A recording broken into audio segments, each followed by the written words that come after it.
So, in exploring and surveying this property, happened upon a very old thoroughfare or tractor wagon road, fire road, I don't know. But this is what you want to do as far as reading topography.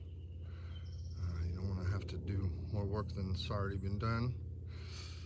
Hopefully you got resources. Look at that, beautiful, but they're in the way. They served a purpose then to probably blockade and keep people from coming in here. Anyway, this is where we're at.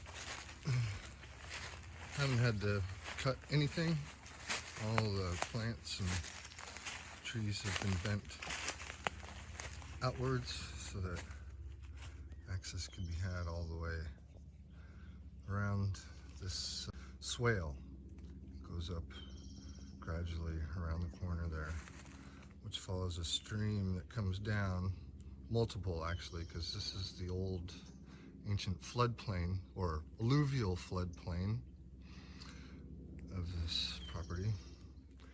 In which case, here we have Mother Nature, the way she evens things out, right? And then human intervention.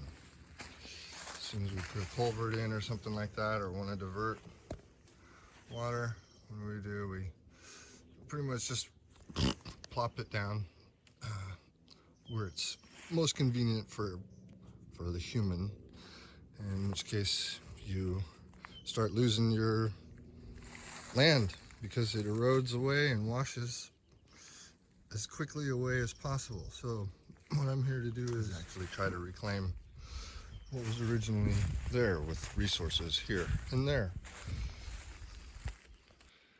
In which case, yeah, you want to pick the right topography, read the landscape, but you also want to take stock of what you have stock of. Giant logs cut into nice convenient rollable pieces, giant rocks. So in this case, in order to finish off this transition, what will happen is it's already a level playing field that comes out of here. The object is to slow down the flow of water where it comes out. That's why nature always augers out a pit. It pretty much stops the flow of the force and lets it fill up, and then it overflows back at a slower pace rather than coming shooting out and just every year it just takes out more and more earth until it tries to find its own level ground, if not etched down to the bedrock, which it is in multiple places because of this kind of treatment. So anyway, this is a fix. These are all fixes and fixable. Meanwhile, what to do with all these without having to move them far. Ideally, you want gravity to work with you if you don't have water. There's other parts there. So I'm following this down. There's a natural swale that comes down here that's not been touched. This is natural. Augmented by this human intervention. Left this stuff here. Eventually turning this probably into a rivulet too, should anything fail upstream. So here we have a ephemeral tributary, or in real estate parlance that would be a seasonal stream. Anyway, it's an ephemeral stream, basically. It doesn't run year round. It's very seasonal. But this is an entire alluvial floodplain that kind of wraps around this part of the corner of the property.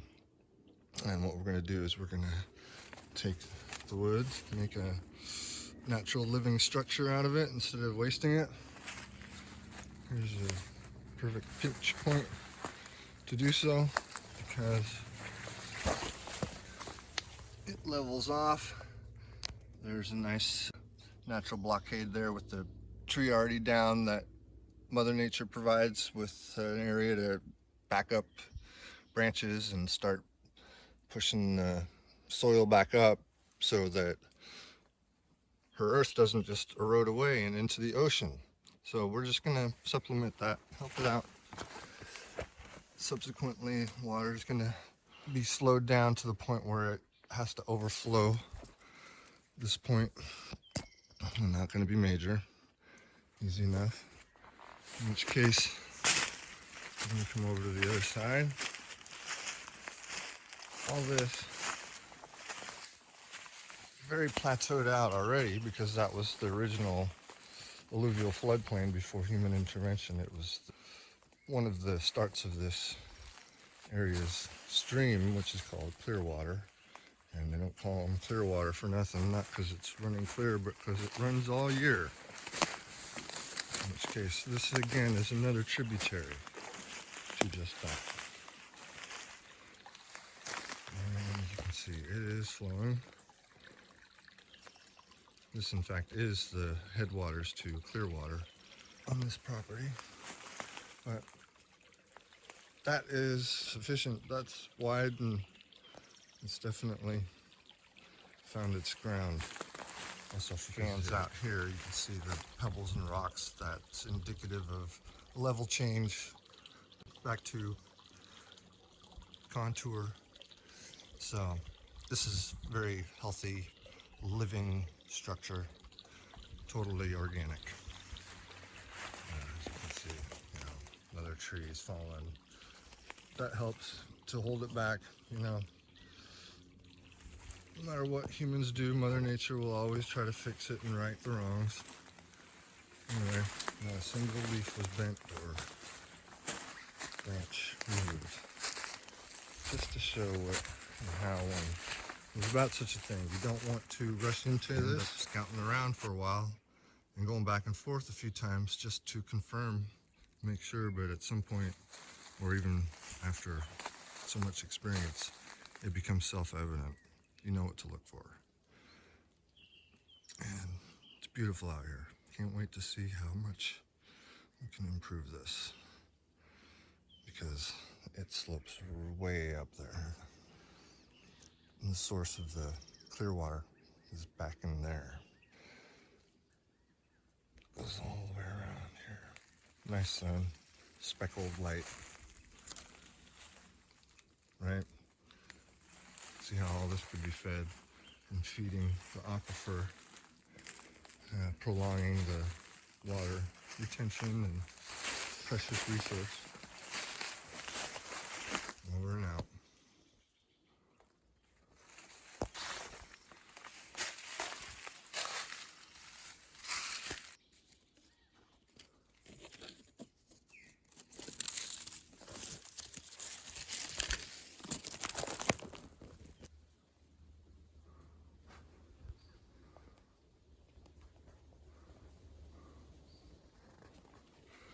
Alrighty now.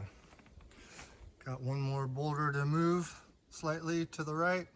So this is an even flow that comes out. And place some extra rocks in between here after clearing out access to the culvert, which has been eroding away places unnecessarily just because of the layout here, or that it was shifted, and smoothed it out. Fix the transition so it rocks back and forth, slowing down the force of the water coming straight out of here. That's what you want to do at the end of these, is slow it down quickly. Point is to get it away from its resting place down to where Mother Nature naturally selects and grades gravel accordingly. Largest boulders first get mixed in the slurry with the medium and sand as they move down, trying to find an equilibrium. She's slowing it down. This is going to get pulled out and put up just slightly there, evened out across the top there. No need to block the water, but the point is there's a lot of force coming out of here when the water is flowing at bank full, which you can see that's bank full up there, which is pretty high, 3 feet or so. So slowing it down with the rocks isn't enough. Mother Nature always augers out at any kind of level change. The portion right where it spills over pushes that up, mixes the slurry and moves it on down. But the point is to accentuate this as a catchment to more or less slow it down further. And in order to have a good access to what already existed and had been rediscovered was this access road that came right through here on the far end of the property. In which case, because this gravel is going to be moving downstream, what you want to do is to take the front of whatever's grown already falling in because of erosion. This is kind of what Mother Nature does. It erodes away. Rocks stop it, turn its direction, get exposed and moved again. Likewise, the foliage and stuff falls in order to further slow it down, because she always lays down organic material first, fills up with leaves, water comes over, sinks down, pushes in, and holds back some water. Sand and gravel starts to fill in, so, right? And it lifts that up. So in this way, you're creating a living structure, because you're not killing anything, you're not ripping anything out, nothing's been cut. No need to take boulders and resources from far away. Like, use what you've got with the topography you're given, right? In which case, this is an old alluvial floodplain that stretches all the way around here, which we're in the process of maintaining, sustaining, and making sure that it is functioning optimally without losing soil, especially.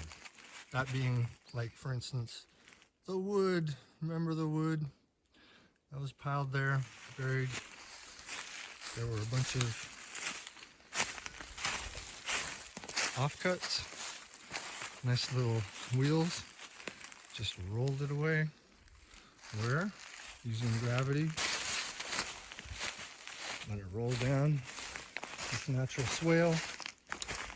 These will come next. That's the top there. Meanwhile, what you saw before, which had been etching down, eroding away basically, found a perfect pinch point. In which case, you can see right here, this was a natural level change right here from that transition to up here where these are.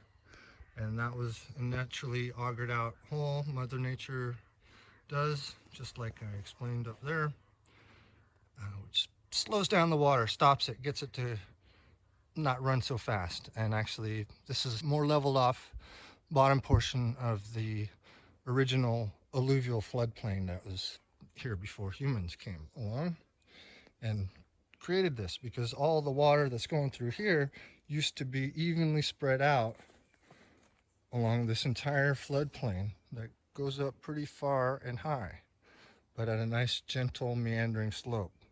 So what we're going to do is we're trying to reclaim the land, reintroduce this ephemeral stream, clear waters over there, not touching that, and to hold back the soil, bring it back up, and start watering the rest of this forest in order to help saturate the ground content and the aquifer. That will also then subsequently prolong the water needs of folks and neighbors downstream. It's all about what you do upstream affects them down. It's like what they do down there affects people upstream too, believe it or not. Anyway, laid out in the same fashion that you would stones. Always start with the most stable base, overlapping, right? And butt up against, overlapping, largest at the bottom, because it's already naturally carved out to bedrock or gravel and stones. Rather than moving a bunch of earth, you just fill it with dead branches. That, because of the water that's going to be held back here, will fill with silt and sand, spitting out here, creating more land, and then feature a living structure. basically a form of Hugelkultur, Hulekultur, as they would say in Scandinavia, but the Germans have claimed it as Hugelkultur. Look it up. It's using logs like this to create soil. And in this case, we're also preventing unnecessary erosion to occur, and yet maintain the flow and improvement. Yep. So, where be we? We be just short of the crest to this here valley, which means we're at about the topmost tier of the original floodplain of this here valley, and torrential river, which comes through here every season, and then is actually a year-round flowing stream. But when it gets a running, it's etching a lot of dirt down under there. So we, as in me, myself, and I, shall show you how one can single-handedly bring water from well below that line right there, which is about another 10 feet down. I'd say about maybe 10 feet here, another 5 to 6 feet up here, maybe about 25 feet. I'm going to raise part of the ephemeral stream back up here so that it reintroduces nutrients and soil content to this portion of their property, because this is potentially productive land here, very easily accessible. Here's the proposed contour line, which then goes around the corner here, where there is originally an old fire trail, been blocked off with rocks back then, I guess, to keep people from going in.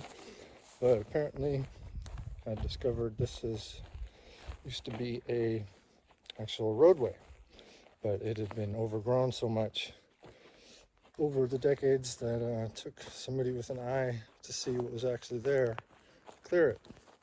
So now there's this clear way. And that contour line, like I was saying, comes right up around this corner.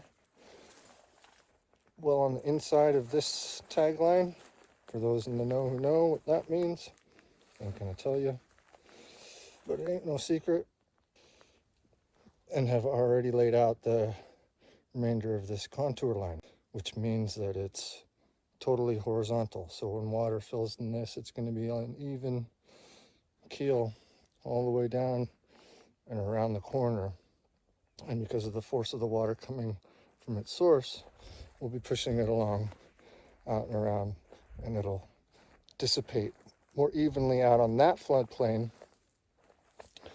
thus alleviating much of the erosion that's going on in the stream bed. This will act as a secondary overflow in case that breaches or is too much for that to handle. So you're working with nature, which you already got here. Whoever laid this out also laid these here as a further obstruction zone, I suppose, which is good. You can work with nature, like I've been doing here, to get it up from that level to on contour here to meet with the source. Was able to get to the very edge of this slope. However, in order to shore it up a little bit more and create what I call a living structure, is to put your debris, wood, chips, logs, branches in here, which as you dig along that contour line, you fill in over this with some leaves and organically alternate. You're doing what Mother Nature is already doing in order to provide spaces for bugs and animals and mycelium to grow and live in, plants to thrive, water source. And yeah, you don't have to cut anything. I don't cut anything. I use stuff that's already here. See, that's what it looked like before. And That's what it looks like afterwards. Nice and clear. Don't want this. It's a fire hazard. Been there since whoever felled it long ago. And yeah, putting it to good use to shore up the land and actually keep the aquifer charged, which will prolong the water source of everybody downstream. Anyway, this will be coming around the corner here. Gonna be etching into this is where our water source is. We shall see how that works out. Or you'll have to wait.